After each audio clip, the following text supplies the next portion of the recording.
If you are a normal white American, the truth is you don't understand being black in America. The racial divide in America growing, and some are exploiting the hatred. Tonight, Charles Krauthammer and I will debate the issue.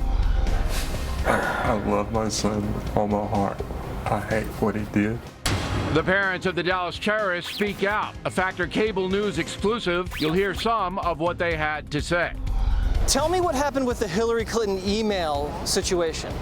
I have no idea. Everyone needs to stick to the facts and stop digging up dirt on each other. Also, I had Jesse Waters asking the folks what they think about the Hillary Clinton email fiasco. Even as a new ABC News poll, not good news for Secretary Clinton. Caution. You are about to enter the no-spin zone. The Factor begins right now. Hi, I'm Bill O'Reilly. Thanks for watching us tonight. The responsibility that comes with protests, that is the subject of this evening's Talking Points memo.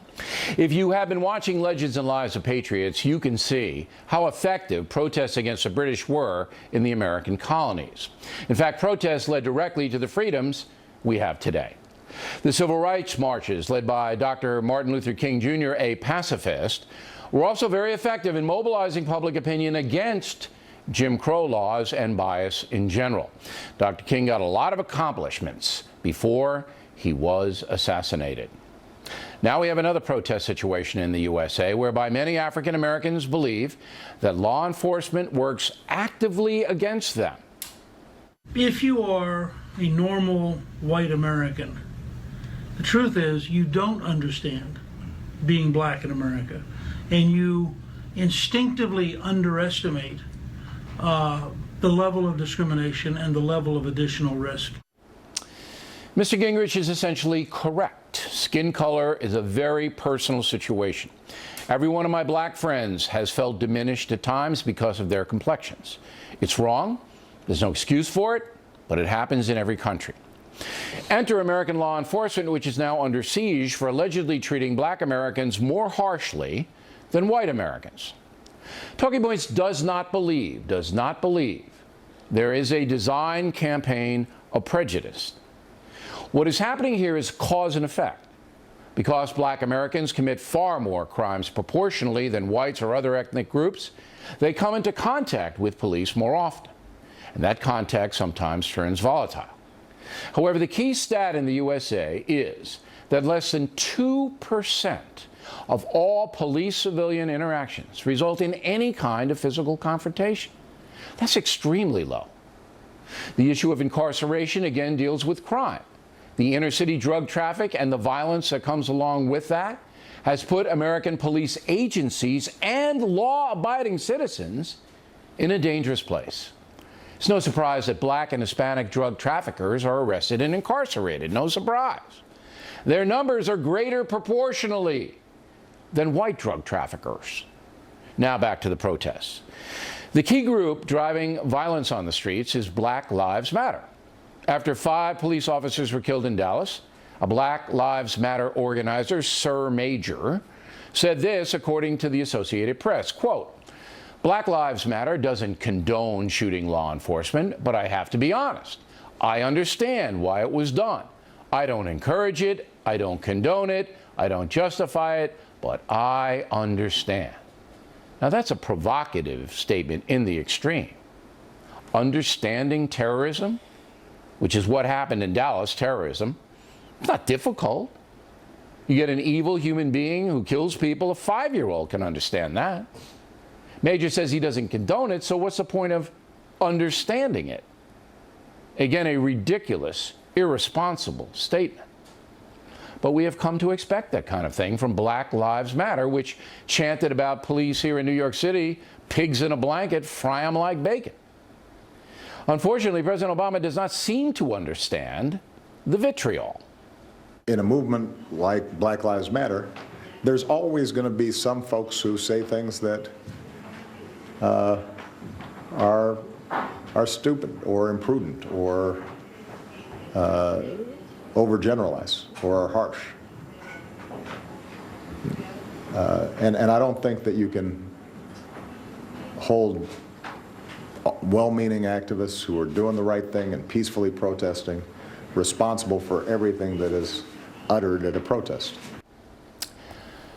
With all due respect to President Obama, well-meaning activists do not associate themselves with a group that often commits violent acts and encourages violence through irresponsible rhetoric.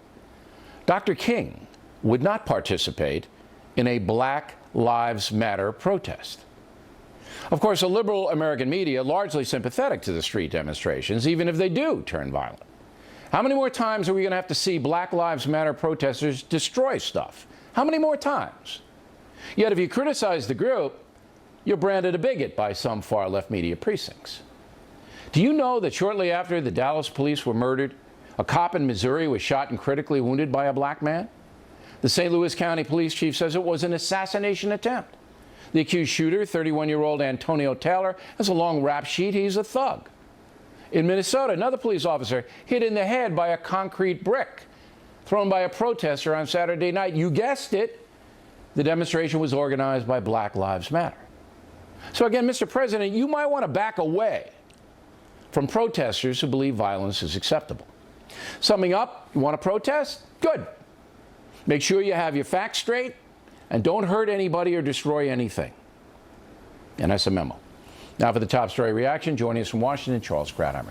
First, do you believe Barack Obama is sympathetic to the Black Lives Matter group? I think he's sympathetic to what their purported aim. I think the mistake he makes is he confers upon them the moral authority and purity, if you like, that we saw in the civil rights movement.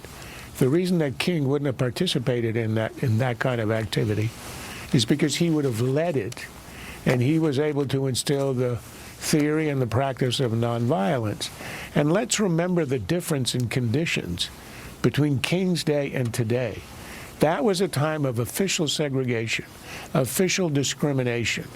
Today we live in a completely changed world, largely as a result of King, that makes the black-white divide very much more of a blur. As one example, look at the conditions in Dallas. A highly integrated police. This is not the 50s, this is not the South, where it's white police and black communities. You've got the chief who's black. You've got the attorney general who's black and the president who's black.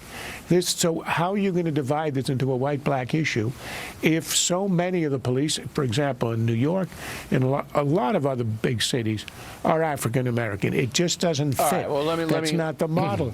And Obama's mistake is to think that this is a repetition of the civil rights movement. See, I think that President Obama's failure to condemn the Black Lives Matter movement, all right, is a terrible mistake and has led to a black-white divide. I might point out, and Charles knows this, but some viewers don't, that at the time Dr. King was protesting, there was a radical black movement led by Huey Newton, the Black Panthers. They were racing around all over the place. They were causing a lot of trouble. They were shooting cops. It was very violent. Dr. King repudiated that directly repudiated all of that. Yet now we have, the Black Lives Matter aren't as bad as the Black Panthers, but they do associate with the new Black Panthers. I mean, you know, they're in that crew. Now, white people, as Speaker Gingrich pointed out, they don't understand, and I agree with that. I mean, I want to know if you agree that we can't put ourselves in the shoes of black Americans who, when they walk into a store, they have eyes on them. I mean, it's insulting, and I understand that. So, but if you run with that, if that becomes your whole modus operandi, then we're never going to heal this. And we're never going to have equal justice. I mean, you can't have a different set of rules because different communities have different experiences. That's a fact in a multicultural, multiracial, multilingual society. I don't know what it's like to be a newly arrived Hispanic immigrant or an American Indian living on a reservation, and yet we try to pass laws that apply equally. Look, we also are making some tremendously unwarranted assumptions. There's a study that came out of Harvard today by Professor Roland Fryer, a professor of economics at Harvard, that had a very surprising result, He studied the use of force, deadly force, shootings of black Americans by police, and he compared it to white Americans, and he found that for black Americans, the number is lower. He called it, it's in the New York Times of all places, the most surprising result of my career. And he, incidentally, the professor, is African American. Now, it turns out that other elements of the use of force, handcuffing, pushing up against the wall, is somewhat higher among African Americans. But shooting, which everybody assumes is higher among African Americans, it is not. It is So lower you've when got the compared to governor- white Americans in Exactly. Right. But compared to what but about, that's and this against is, I all got to ask you one conventional more wisdom. I got it. I got to ask you one more provocative question, and this is very provocative, but I have to ask it to Charles.